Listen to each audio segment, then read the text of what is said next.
Seven days of Tourette's. You know, I haven't done a YouTube live for quite some time. You know, hands-free. Drove out this morning for some Burger King breakfast. Oh man, nothing like having a Whopper for breakfast, you know.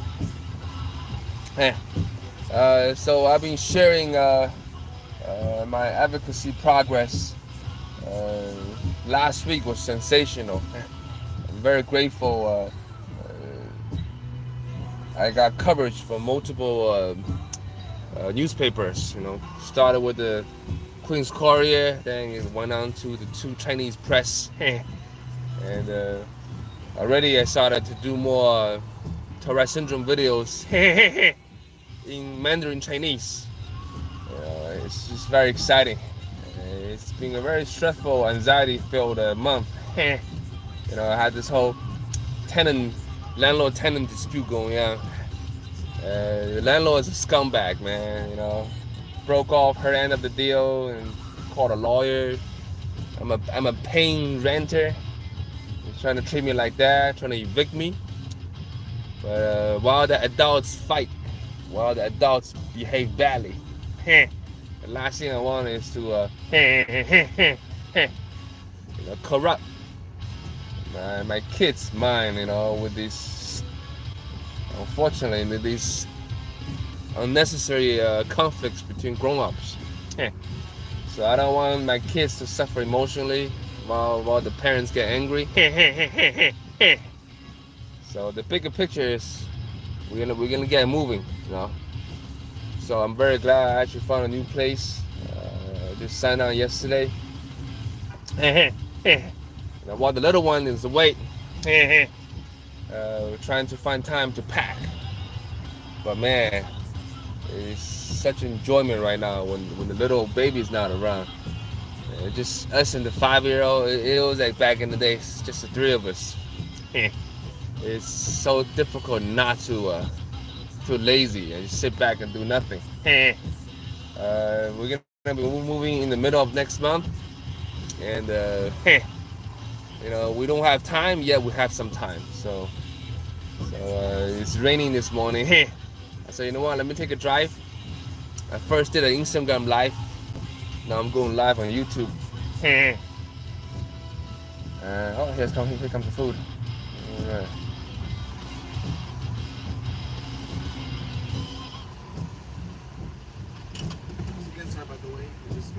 Don't worry, it's all set. It's inside. Great. Thank you so much. You too.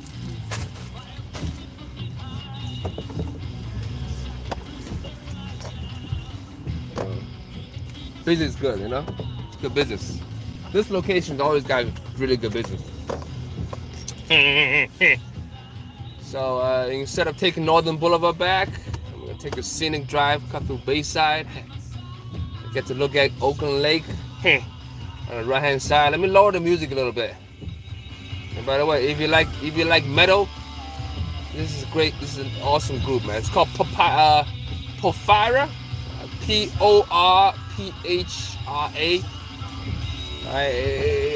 Porphyra is a type of seaweed that's grown off the coast of Greece. But my friend Billy, he's one of the guitarists from this group. It's a Greek melodic heavy metal group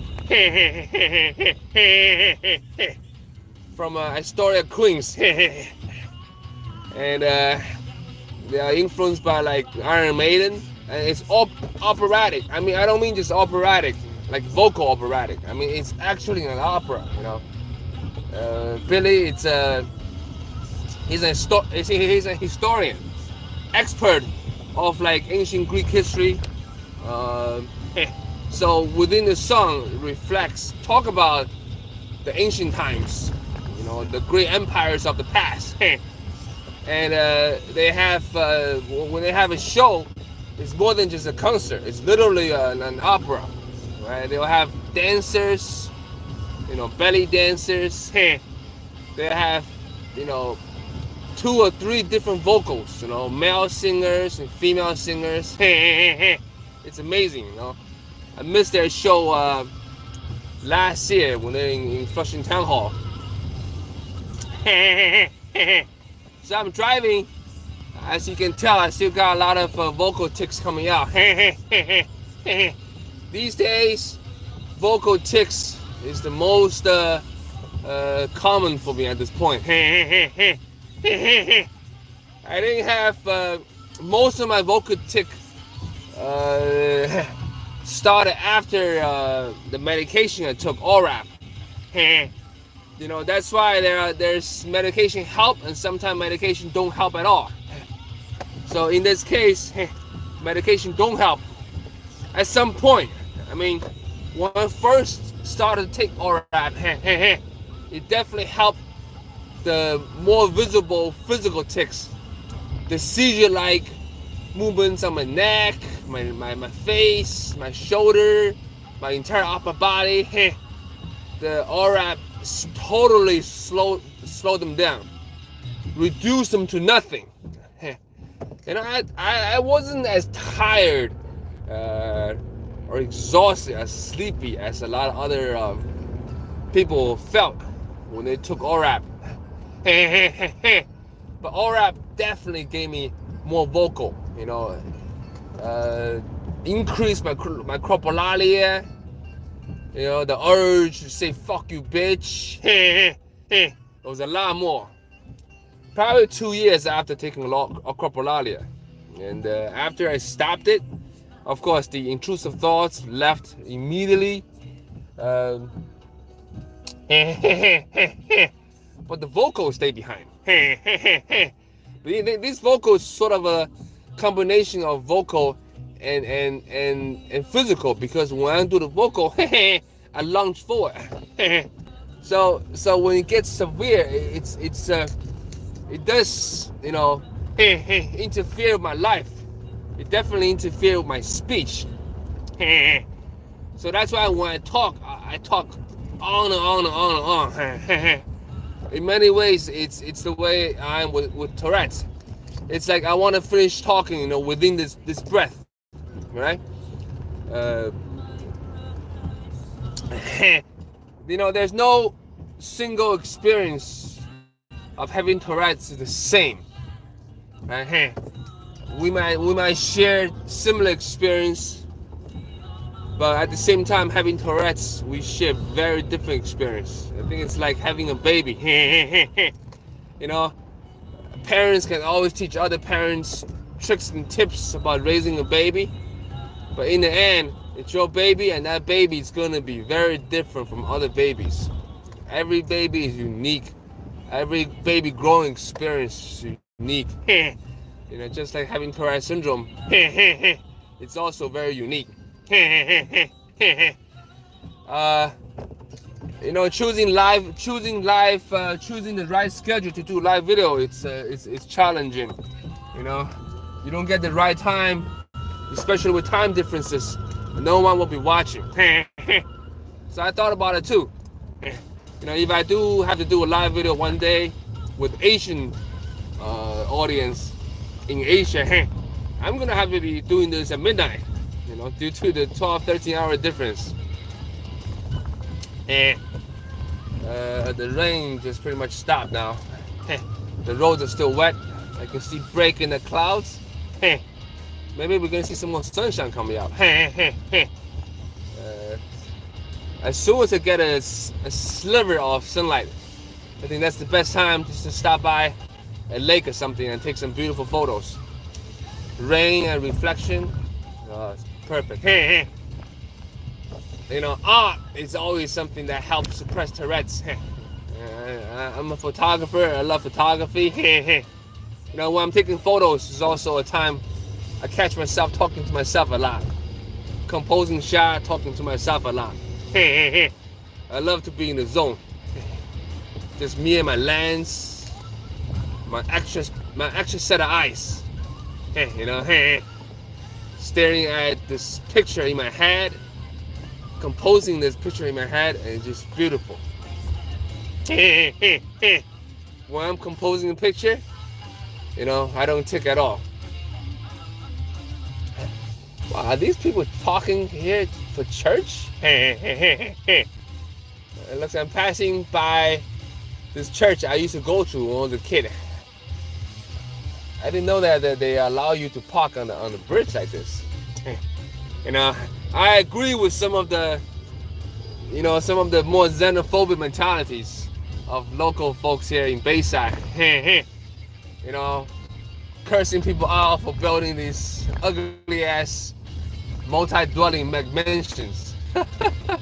Hey, you know, if you ever go house hunting and look at these little houses, they're beautiful outside, brick and stainless steel, and they seem to support multiple independent dwellings with their own heating and water. But these dwellings are tiny, man, especially for Queens. You know, Queens is known for bigger houses.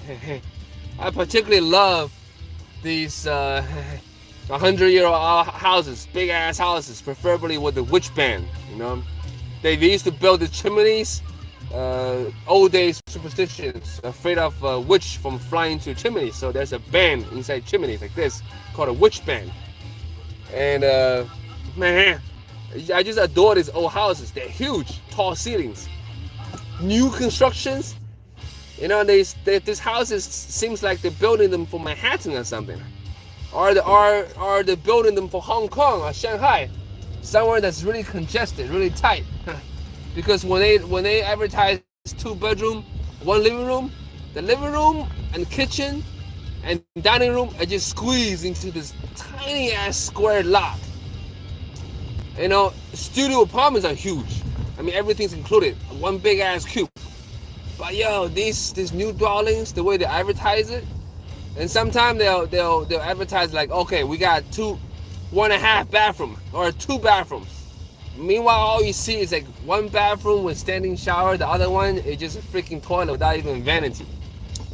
They advertise it like they do you a favor or something, right?